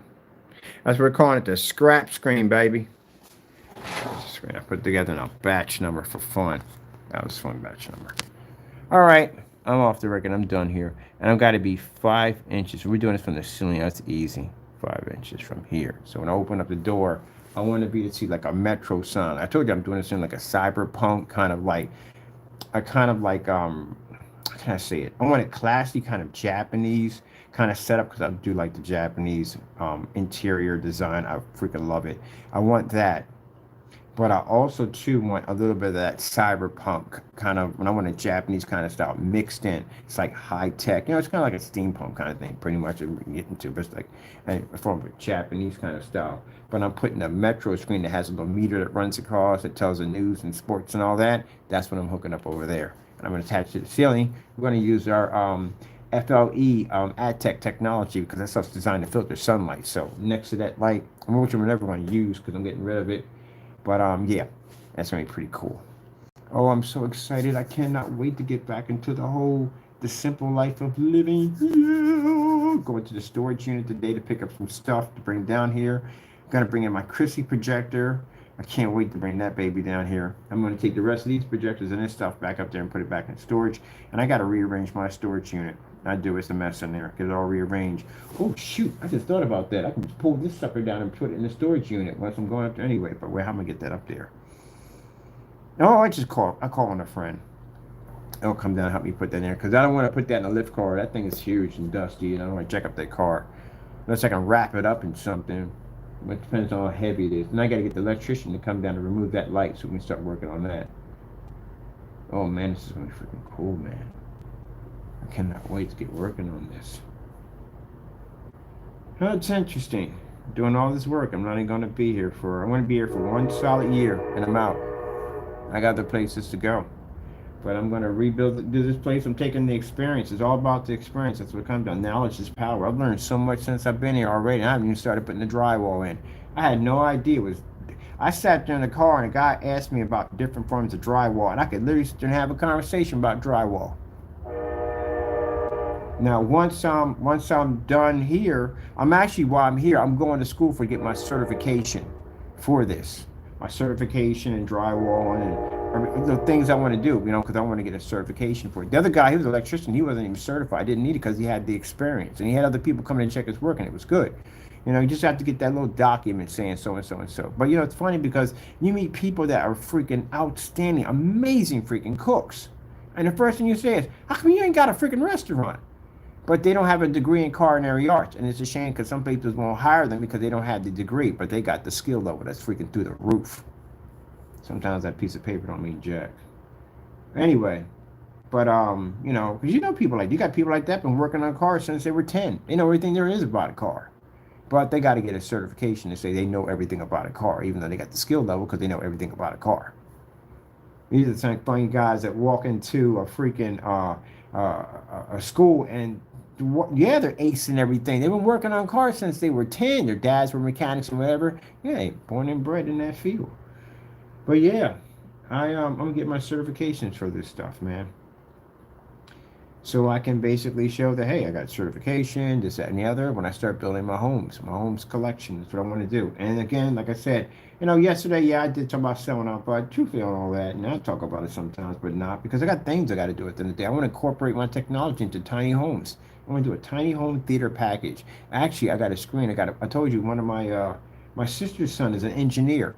I'm gonna contact him. I want him to build me a special floor standing screen that's gonna come up. That's gonna be like for tiny homes. It's compact, disappears, come back up. Yeah, he's gonna engineer and design it for me. Yep. And I'm gonna pay the attorney to do the mechanical patent because if you've ever seen a mechanical patent, they're freaking nightmares. I mean, that's the reason why people don't patent a lot of stuff. But yeah, but that's when I leave from here, I'll have my experience, I'll have my certifications and all that, and I'm gonna go get my land. I'm gonna build me a house from the ground up. That's what I'm gonna do. So I can sit in that bad boy and say I don't have to go to banks. The power behind that when you don't have to go to a bank. You don't have to bend over backwards and kiss their feet to get approvals and all that stuff. I mean, like I said, I got 800 credit score. I can get what I want, but I don't want to deal with that mess. That's the reason why I have an 800 credit score because I don't have any credit. Never had a credit card. I paid off my student loans when I went to restaurant school, when I got into the car accident. I never really owned a vehicle, so I didn't make any car payments, none of that. So I really never owed anything at all, period. I used debit cards. I used my own money. So that's why I don't owe anything. And any debts I have, I pay them off. That's why we look at my credit part and I show you it's all zeros. That's what it is. It's all zeros. I get all kinds of offers and I don't even use it. And I don't need it. My ex used to get so ticked off because her credit was bad. And you're not going to do anything with it? And no, I don't need it. What do I need it for? Really, you don't need credit. At the end of the day, you really don't. Money pretty much talks. You really don't need the credit for what? Look at somebody comes into and they want to rent from me and they got like an amazing credit score, but they don't have the money. I'd rather rent with the person who has a bad credit score and has the money. Because he's the one that's going to be able to pay me. Credit score is not going to pay me my money at the end of the day. The guy with the bad credit got the good money, I'm going with him every time. The guy with the good credit, and no, you don't have the money, what good is your credit going to do for me? You're not going to pay my bills at the end of the day. Guy with the bad credit got the good money, I'm going with him. Basic common sense, but they don't do it that way. Yeah, that's definitely what I want to do. Definitely want to do. So I'm only going to be here like 1 year. I'm pushing off. I'm already making my preparations already. The 2024 technology is going to pay for more than enough from what I need at the end of the day, and with the distributorships, which I figured out exactly where that document's at. It's in my storage unit. I got to get that today. and contact them and send them some demos and let them know that we'll be sending them down free screen so they can test it out for themselves. So they had to try it first, they had to test it before they'll sell my stuff. So that's what I have to go through. I ain't got no problem with that. We just ripped up a screen made out of cardboard and made a screen out of it. I don't think I have a problem with the FLE technology. I think I'll do quite well. But anyway, yeah, that money right there, I'm going to take some of that and I'm going to go out and get my my farm and grow my wildflowers and learn about fertilizing and growing and all that good stuff at the end of the day, grow my own fruits and vegetables and stuff like that. That's where I'm going. So I got a timeline while I'm here. I probably won't even get a chance to enjoy. Well, I'll get a chance to enjoy it. It'll take me about good maybe hopefully we're done by April. Yeah, my due date will be coming up pretty soon. If I decide to stay here, it'll be interesting. Oh, I forgot I do got to be here for a little bit. But I control my own lease anyway. You do know I designed my lease for this place. Actually, I designed a lease for both places. I designed the lease. It's a garage. Usually garages don't have leases at all. They really don't. But I designed my lease for both of them. So what I'll probably do is, because the other house still has to be built once I get the land, and then once I get the lease the land, I still have to have somebody come out there and test the soil and see if the land is good. If there's any problem with it, maybe there could be something living on there I don't know about. It could be a number of things. It could be endangered species. It could be some kind of typical rare bird. It could be anything up there that would slow down construction. So I have to make sure I have somebody survey and look at the land first. Make sure it's properly inspected, even though they say they inspected it. Better be safe than sorry, as I always say. And then we can start construction and building and putting it together. But until then, I'm going to have to have a place to stay while it's done. So I'll be here until the other place is built. And I can go back and forth between the garage and work over there. All right. I got tons of research. I got to figure out exactly how I'm going to put well, I know how to put the laser screen in. We're definitely going to be easy to put that in. I'm literally going to have to build the frame for this thing and put it in to hang from the ceiling. I couldn't find anything I could attach this thing. And again, I don't feel safe with something that big. I'm walking back and forth. It could come down and basically treat me like a guillotine. So I'm going to have to build the base myself. And I pretty much figured how I'm going to do it. So I'll build a frame around it and basically I have to go get me a miter or a router tool to cut a groove all the way from one end to the next so I can slide the plexiglass in, lock it in place, and then I can basically drill that and connect it into one of the beams over top. And then I can have it hanging down in all black. It's going to be pretty cool. So the screen's going to be black, the woodwork's going to be all black, and when the projector hits it, it's going to push an image to one side. When I walk through the door, I'm going to see my whole news and sports and all that stuff on one side. And then on the other side of the kitchen, I can sit there with the bar stools and I can watch the screen and look up. That's what I'm hooking in. That's where we're installing it. And we'll show you how to put it all together. I'm doing blueprints on everything I'm designing because I share these blueprints with my tiny home community. All right, people. Well, that's basically about it. That was a long conversation right there. We had a long conversation right there, but I'm just saying, I just had to bring that in off the record. I know Jamie will probably get mad over this. I don't really care at the end of the day. Really don't. It's just that, man, you got there and you started talking all this trash about me living in different places, but you've literally been in the same place pretty much most of your life. That kind of reminds me real quick of when I lived in the hood. We literally had people who lived in the hood and never been outside of the hood. They never been downtown. They never been to some of the nice restaurants and Boathouse Row and all that. They never been to the art museum. Never been to the Bell Tower, not the Bell Tower, Liberty Place and all of them, and the Italian Market. Never been to any of them places at all. They just been trapped in the hood. That's all they know. They just been trapped in it. I had one time a teacher told me that there are people who've never left the hood outside of Philadelphia. That's why when I'm down there at Penn's Landing, I'm sitting there chilling, relaxing, I see people coming through. I've seen that in the hood, and I see them out there enjoying themselves. I'm happy for them. They got a chance to get out of there and see something different. But you've been in that same spot, man. And life, you only get one of them. You spent all your time in that spot. And now, the situation you're in, there's no way in the world you'll be able to get a house or anything or upgrade because with the money you're going to owe in the jail time, you're going to have to serve. And the sad thing about it is that nightmare is going to carry over to your family members who have nothing to do with it. And even with all the control I have on my end of lawsuits, we can't stop the other penalties from pushing through.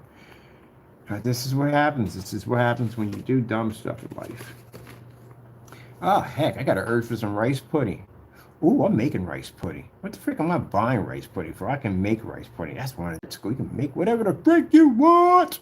I'm gonna hook it up. Wait till you see my kitchen I'm putting in. It is gonna be hot. I'm telling you, I love this whole tiny home thing. You know, people, it's a shame. I'm gonna say this real quick. Why can't this person learn to basically, if he written me an apology, no, he won't even do that. He's too arrogant. He won't do that. It's a shame I gotta go down this road. It is. It's a crying shame. It is. It's a shame it has to come down to this. What is wrong with him? Why is he like this? We've given them opportunities to get out of this situation. This is a shame that I have to literally file this paperwork and destroy this man's life over paint, screen paint. You guys did all that malicious nonsense over a screen paint. I don't even know the other two guys. I don't know anything about Phantom and freaking Danny Rogers. We didn't even know you guys even existed when I came out here. You weren't around when I was doing CROW. We didn't even know you at the end of the day. You guys just happened to pop up along the line and just start carrying on and acting up toward us. We didn't know you back then. What the freak is wrong with you guys at the end of the day? I'm listening to y'all having that conversation. Y'all grown men at the end of the day, you're going to lose everything over some dumb nonsense at the end of the day. You're not following paperwork toward me. I'm the one following all the paperwork. You guys going to court and going to jail for dumb nonsense. You guys are older men at the end of the day with families at that, doing dumb stuff. What's wrong with y'all? You're that jealous over my work that you're going to basically destroy your entire livelihood over that at the end of the day? Oh, wow, that's just downright stupid. It's a shame. Oh, well, it is what it is. Ain't no way out of the... Can't go back on it now. I mean, there's parts of me right now that don't want to follow this paperwork. It's the reason why I dragged my feet on this, Jamie. You took it... The reason why I pushed forward on this, because no matter how hard I tried to basically look the other way and try to do things differently, I didn't want to do this to begin with. I'm going to tell the judge I didn't want to do this. He didn't give me any option. No matter how hard I tried to just zone out and just not think any of this was existing, I had no idea you guys were treating me were talking trash about me that badly. Talking about your YouTube channel. I didn't realize how much hatred you had for me. I'm defending my company, man. I'm not slamming you. Or I'm slamming you now because I don't like the way how you treated me on your YouTube channel. I'll be honest with you. I don't like that. I didn't like how you treated me. You know, but the way you guys talked about me, my cat, my family. My mother's 89 years old. She's an old woman, and y'all said nasty things about her in emails. Some disgusting stuff. I'm going to tell you right now. You're very lucky, Jamie. The only reason why you're breathing right now, because if my family members found out the way you talked about my mother, you'd be dead. I'm telling you the truth, honestly. You would be dead. My mother's 89 years old. She's an old woman. And you came in and said some very nasty, disturbing things about her.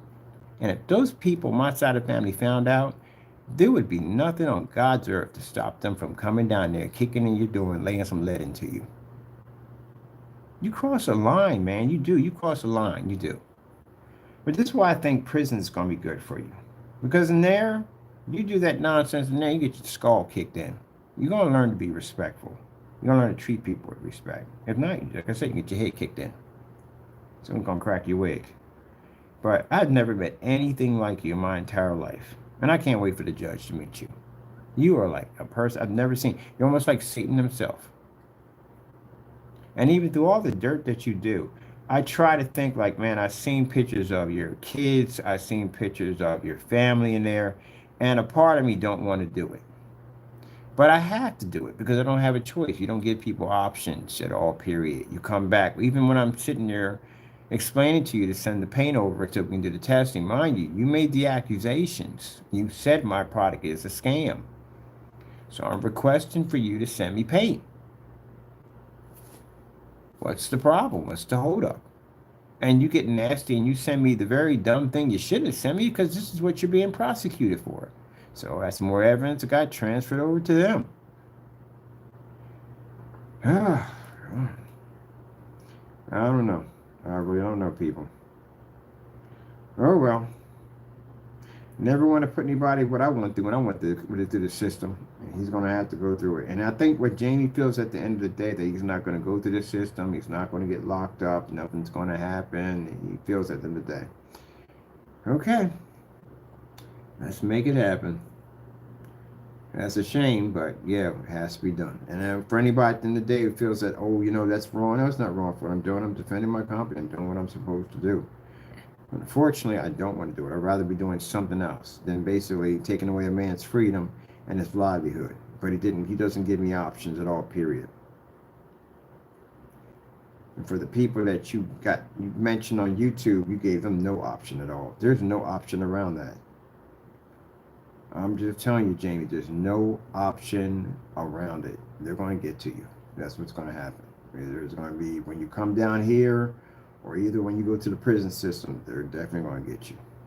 There's no way around out of that. They want to talk to you. They want to know why in the world you mentioned their name. And I know you left the video up. You want to show at the end of the day you have no fear. You don't fear anybody.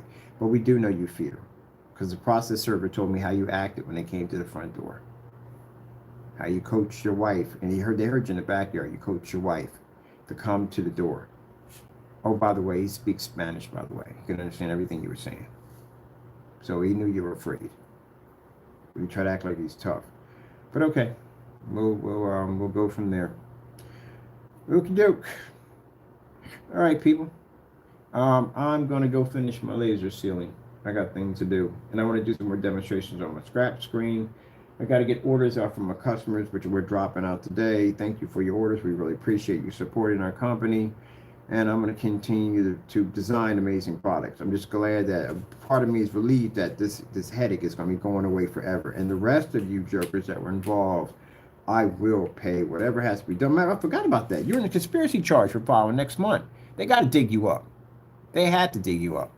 We got recordings of you guys all. See, that's what we needed for the conspiracy charge. We needed to show that they all knew each other. And the fact that we caught all of y'all in a live stream together having a conversation, talking about me while you were slandering a copyrighted piece of material that you used for a thumbnail, triggered the conspiracy charge. That's all we needed. We had more than enough. And then you talked about your families and everything, your personal business while you're in there. Couldn't get any better than that. So next month we file the conspiracy charge. And when they file a conspiracy charge, that means they have to start trying to figure out where you guys are at so they can dig you up and locate you to bring you in for court. So the search begins. All right, Danny Rogers, we got your first and last name, so tracking you down. What, you're in South Carolina or somewhere in that area? Yeah, we'll have you down here real soon. We'll get some information on you. They'll figure out exactly who you are. All this is under investigation anyway. All right, gotta go.